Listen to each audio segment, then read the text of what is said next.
ইরানে যে যুদ্ধ শুরু হয়েছে সেজন্য দায়ী যুক্তরাষ্ট্রের প্রেসিডেন্ট ডোনাল্ড ট্রাম্পের আন্তর্জাতিক ভুল হিসাব নিকাশ এবং এজন্য তাকে মাশুল গুনতেই হবে। তার আগ পর্যন্ত ইরান পিছু হটবে না।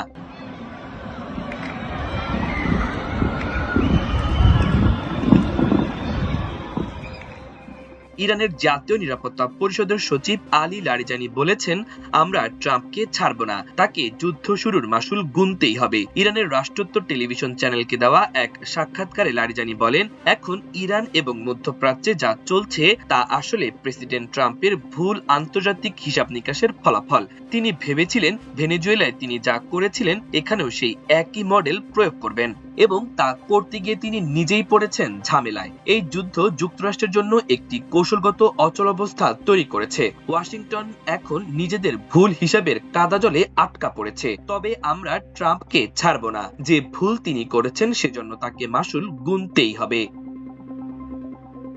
ইরানের পরমাণু প্রকল্প নিয়ে গত 6 ফেব্রুয়ারি থেকে 27 ফেব্রুয়ারি পর্যন্ত 21 দিন ধরে সংলাপ চলে তেহরান এবং ওয়াশিংটনের মধ্যে। 27 ফেব্রুয়ারি কোনো প্রকার সমঝোতা চুক্তি ছাড়াই শেষ হয় সেই সংলাপ। তার পরের দিন 28 ফেব্রুয়ারি ইরানে অপারেশন এপিক ফিউরি শুরু করে যুক্তরাষ্ট্রের সামরিক বাহিনী। ওয়াশিংটনের সঙ্গে তাল মিলিয়ে একই সময় ইরানে সামরিক অভিযান অপারেশন রোয়াইং লায়ন শুরু করে ইসরায়েলও। হামলার পাল্টা জবাব হিসেবে ইসরায়েল ও মধ্যপ্রাচ্যের মার্কিন সেনা ঘাঁটিগুলোতে দফায় দফায় ড্রোন ক্ষেপণাস্ত্র নিক্ষেপ করছে ইরান।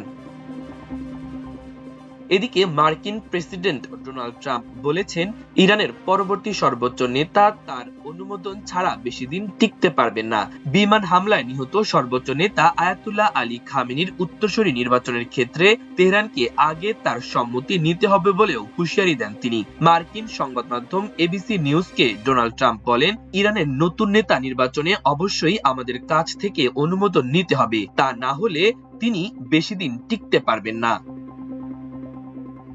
ইরানের সর্বোচ্চ নেতা নির্বাচনের দায়িত্বপ্রাপ্ত পর্ষদ ইতোমধ্যে খামেনির উত্তরসূরি নির্বাচনে ভোট দিয়েছেন এবং শীঘ্রই তারা নতুন নেতার নাম ঘোষণা করবেন।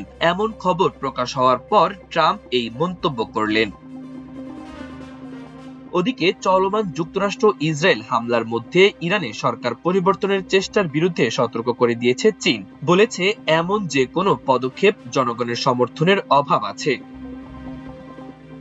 রোববার চীনের রাজধানী বেইজিং এ এক বার্ষিক সম্মেলনের ফাঁকে সংবাদ সম্মেলনে চীনা পররাষ্ট্রমন্ত্রী ওয়াং ই বলেন, কোন কালার রেভলিউশন বা সরকার পরিবর্তনের নীল নকশা কখনোই সাধারণ মানুষের সমর্থন পাবে না। ইরান এবং সব দেশের সার্বভৌমত্বের প্রতি সম্মান জানানোর আহ্বান জানিয়ে তিনি অবিলম্বে মধ্যপ্রাচ্যে এই সামরিক অভিযান বন্ধের দাবি জানান, যাতে সংঘাত বেড়ে যাওয়া এবং ছড়িয়ে পড়া ঠেকানো যায়।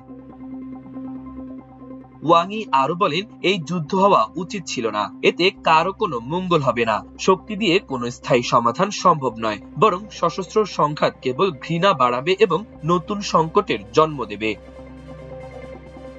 মধ্যপ্রাচ্যের মানুষই ওই অঞ্চলের প্রকৃত নিয়ন্ত্রক উল্লেখ করে তিনি বলেন, আঞ্চলিক বিষয়গুলো সেখানকার দেশগুলোর নিজেদেরই স্বাধীনভাবে নির্ধারণ করে নেওয়া উচিত। তাদের অভ্যন্তরীণ বিষয়ে বাইরের হস্তক্ষেপ বন্ধ করতে হবে। গায়ের জোর থাকলেই যুক্তি সবসময় সঠিক হয় না। বিশ্বকে আমরা জঙ্গলের রাজত্বে ফিরে যেতে দিতে পারি না, সাংবাদিকদের বলেন চীনের পররাষ্ট্রমন্ত্রী ওয়াং ই। মাল্টিমিডিয়া ডেস্ক, আমার দেশ।